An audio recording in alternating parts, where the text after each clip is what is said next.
एक बार वाइगॉस्की से ही है एक और क्वेश्चन, फटाफट से जवाब देंगे और बात करेंगे।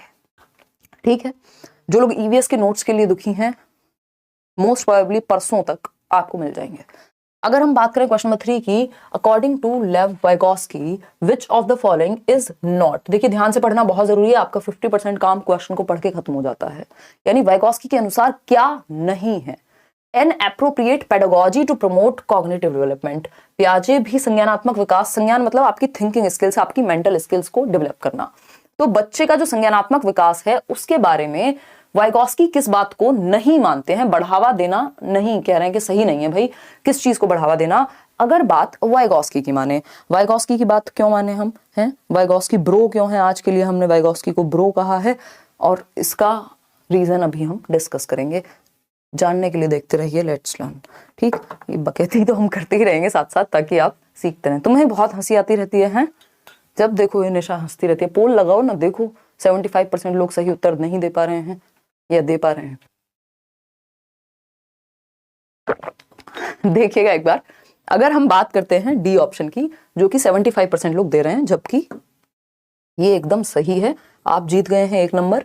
रिप्रोडक्शन एंड रिकॉल, इसकी बात ना पियाजे करेंगे ना वाइगॉस्की करेंगे। याद रखिएगा, जब भी बात पियाजे वाइगॉस्की की आएगी तो एक चीज नेगेटिव होगी, वो है एक तो ये ड्रिल एंड प्रैक्टिस। ड्रिल किसी किसी केस में या प्रैक्टिस किसी किसी केस में पॉजिटिव हो जाती है, वो डिपेंड करेगा क्वेश्चन पे। अदरवाइज ड्रिल एंड प्रैक्टिस जो है 99% केसेस में पियाजे और वाइगॉस्की की अगर बात हो रही होगी, क्योंकि ये व्यवहारवाद की बात है। ड्रिल एंड प्रैक्टिस हो गया, रीइंफोर्समेंट हो गया, ये वर्ड्स नेगेटिव हैं अगर आप पियाजे और वाइगॉस्की की डिक्शनरी में देखेंगे तो, है ना। ये डायरेक्ट नहीं होने चाहिए। पनिशमेंट हो गया, रिवॉर्ड हो गया, रिप्रोडक्शन एंड रिकॉल हो गया। पनिशमेंट लिख लेते हैं, पनिशमेंट लिख लेते हैं। रिप्रोडक्शन होता है रट्टा लगाओ और उगल दो पेपर पे। रिकॉल हो गया, रिप्रोडक्शन हो गया, ये सारे नेगेटिव वर्ड्स हैं। किसके अकॉर्डिंग? पियाजे और वाइगॉस्की के अकॉर्डिंग। वो तो बच्चे को एक्टिव रखने पे फोकस करेंगे और रट्टे लगाने को एक्टिव रखना नहीं कहते, है ना। यदि बच्चा रट्टे लगाने में एक्टिव है तो उसको एक्टिव नहीं कहते जब वो मीनिंगफुल लर्निंग करे। अगर हम पियाजे वाइगॉस्की की बात करें तो बच्चे को एक्टिव रखने पे, मीनिंगफुल लर्निंग पर और किस पर बात करेंगे कि बच्चा एक्सप्लोरर बने, है ना। वो तो एक्सप्लोर करे, वो तो डिस्कवर करे, वो तो एक्टिव रहे, है ना। ज्ञान का सृजन करे, कंस्ट्रक्ट करे नॉलेज को, मीनिंगफुल हो लर्निंग, कॉन्टेक्स्ट में हो लर्निंग। ये सारे पॉजिटिव वर्ड हो गए पियाजे और वाइगॉस्की के अकॉर्डिंग। या जितनी भी चाइल्ड सेंटर्ड अप्रोच है वो इन्हीं को मानेगी। ज्यादातर क्वेश्चंस आपके इस बेसिस पे सही हो जाएंगे। ठीक, मीनिंगफुल लर्निंग क्या होता है? जो जीवन से जुड़ा हुआ हो, जो रियल लाइफ से जुड़ी हुई चीज होती है, जिसका कोई अर्थ होता है आपके लिए, तो लाइफ से जोड़ेंगे ये लर्निंग को। एक्सपीरियंस देने की बात करेंगे बच्चे को, डिस्कवरी की बात करेंगे बच्चे के लिए। तो ये सारे पॉजिटिव वर्ड्स हो गए। किसके अकॉर्डिंग? पियाजे और वाइगॉस्की के अकॉर्डिंग। तो हमें सिर्फ क्वेश्चंस नहीं रटने हैं, हमें चीजों को समझना भी है। ठीक है, तो आंसर क्या होगा भाई? यहाँ नॉट पूछा था तो गाइडेड एक्सचेंजेस यानी निर्देशित आदान प्रदान, ये बात पियाजे के अकॉर्डिंग, सॉरी वाइगॉस्की के अकॉर्डिंग अच्छी होगी, क्योंकि वाइगॉस्की कह रहे हैं हम समाज और संस्कृति से सीख रहे हैं, हम मोर नॉलेजेबल अदर्स से सीख रहे हैं। वो लोग जो हमसे ज्यादा जानते हैं, चाहे वो एज में छोटे हों या बड़े हों, जो हमसे ज्यादा जानते हैं, गाइड अगर हमें कोई कर देगा तो हम सीख जाएंगे। ये बात बिल्कुल सही है वाइगॉस्की के अकॉर्डिंग।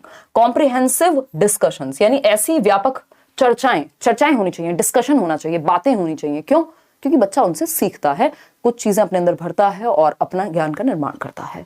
ठीक, कोलैबोरेटिव लर्निंग, जहां पे भी ग्रुप में सीखने की बात होगी, वाइगॉस्की कूद के कहेंगे यस यस यस, है ना।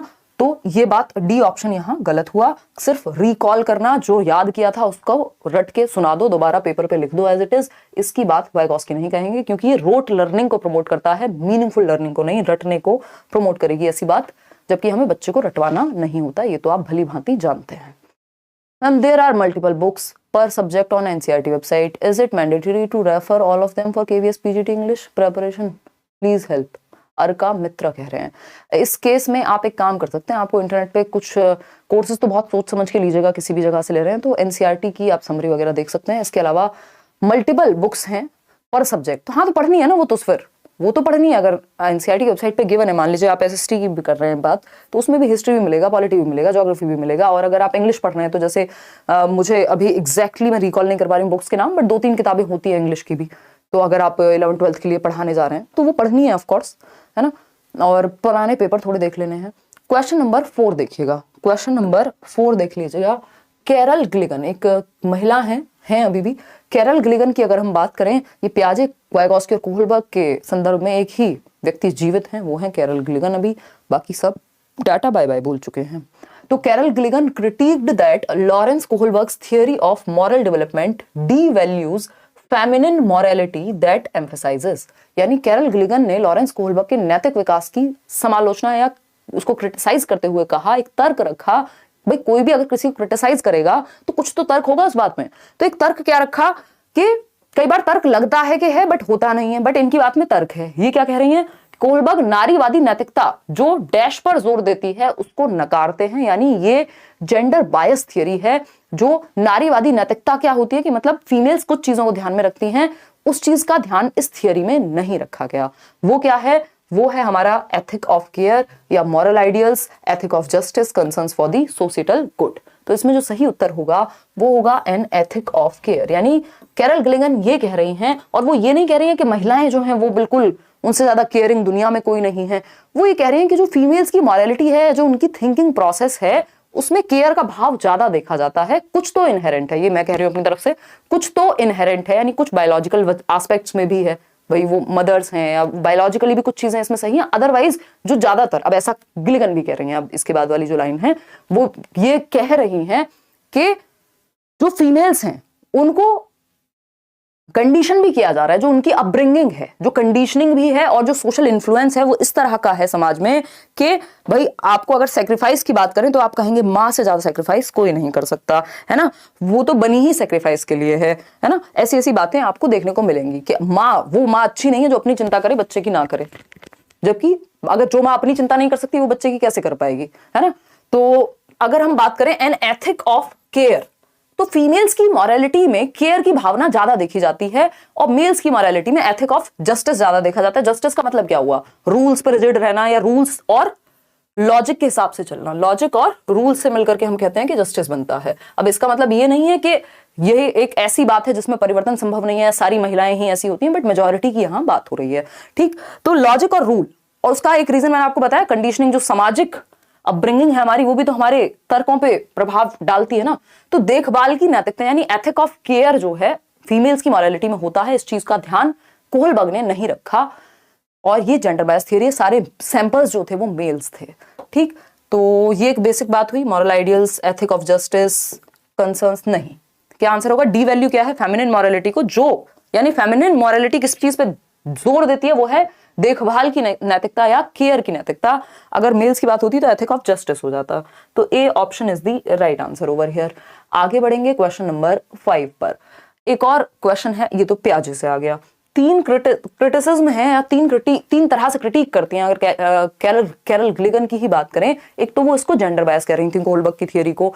दूसरी बात है कि ये जो स्टेजेस हैं ये यूनिवर्सल हैं, ऐसा मतलब इसमें कल्चर के प्रभाव को इग्नोर कर दिया गया है। किसी कल्चर में चाहते ना चाहते माँ बाप को छोड़ के आना, अनाथालय बोल रही हूँ, जो आपके ओल्ड एज होम्स हैं वहां अच्छा नहीं माना जाएगा। तो कई बच्चे इस चक्कर में नहीं करते क्योंकि उनको सोसाइटी से वो चीज झेलनी पड़ेगी। कई जगह पे नॉर्मल माना जाता है, तो यहाँ पे ये कह सकते हैं कि कल्चर के एस्पेक्ट को उतना ध्यान में नहीं रखा गया और सभी को ध्यान में रखते हुए एक बार में ही बना दिया। और तीसरा उनका क्रिटिसिज्म क्या है ये आप बताएंगे कमेंट करके।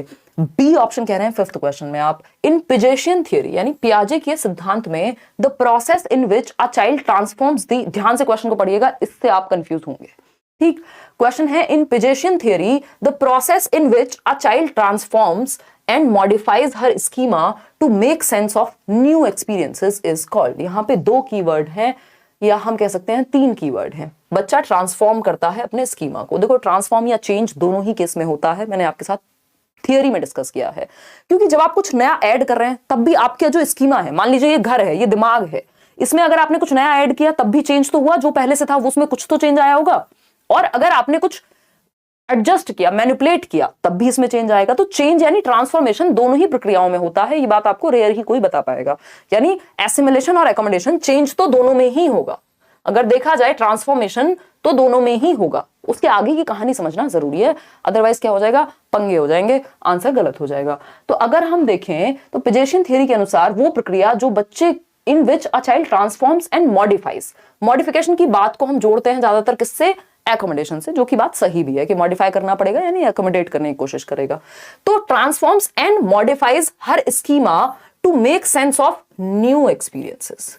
ये जो न्यू एक्सपीरियंसेस है, ट्रांसफॉर्म किया है स्कीमा को, मॉडिफाई किया है स्कीमा को नए अनुभव को जोड़ने के लिए। जब आप नया स्कीमा बनाते हैं, जब आप पुराने स्कीमा में चेंज करके मॉडिफाई कर देते हैं उसको, तो ये बात क्या कहलाती है? एकोमोडेशन कहलाती है। ये बात बिल्कुल सही है, 73% लोग इसके समर्थन में बात कर रहे हैं। अच्छा, इन्होंने क्या किया, सीटेट वालों ने हिंदी में ऑप्शंस गलत दे दिए थे। एकोमोडेशन को यहाँ पे एसिमिलेशन को उन्होंने समायोजन लिखा हुआ था और इसको कुछ और लिखा हुआ था, अनुकूलन लिख दिया था एसिमिलेशन को, जबकि एडेप्टेशन होता है अनुकूलन। तो इस तरह के क्वेश्चंस में जब आपको हल्की सी भी कंफ्यूजन लगे तो उसको इंग्लिश मीडियम में जरूर देख लेना है, क्योंकि जो फाइनल होगा वो इंग्लिश मीडियम होगा। यदि हिंदी के ट्रांसलेशन में गड़बड़ हुई है तो फाइनल इंग्लिश को ही माना जाएगा। तो उस चक्कर में आप इस तरह के क्वेश्चंस, स्पेशली एसिमिलेशन और एकोमोडेशन वाले, या जिनमें कीवर्ड्स होते हैं, उनको जरूर पेपर में हिंदी इंग्लिश में दोनों का ऑप्शन होता है, आप उसको चेंज करके जरूर देखेंगे लैंग्वेज को। तो इसका आंसर जो है वो देखो, कंजर्वेशन और सेंट्रेशन तो आपको नहीं लगा होगा ये देख करके। कंजर्वेशन होता है कि वॉल्यूम और क्वांटिटी चेंज नहीं होती शेप और साइज के चेंज होने से, यानी 200 ml पानी 200 ही रहेगा, टब में डालो, बाल्टी में डालो, ट्रक में डाल दो, ठीक। सेंट्रेशन क्या है? किसी एक ही चीज पे फोकस करना, यानी आपको यदि ये बॉटल दिखाई जाए तो आपका सिर्फ इसके रंग पे ध्यान जाएगा, यानी आप इसकी शेप, आप इसकी क्वांटिटी, ये किस मेटल से बनी है, क्या इसमें चीजें यूज हुई हैं, इन पे ध्यान नहीं दे पा रहे। इसका मतलब आपका ध्यान केंद्रित है एक ही चीज पे, सेंटर्ड है आप, इसकी वजह से कंजर्वेशन पर नहीं हो पाता, ठीक है ना।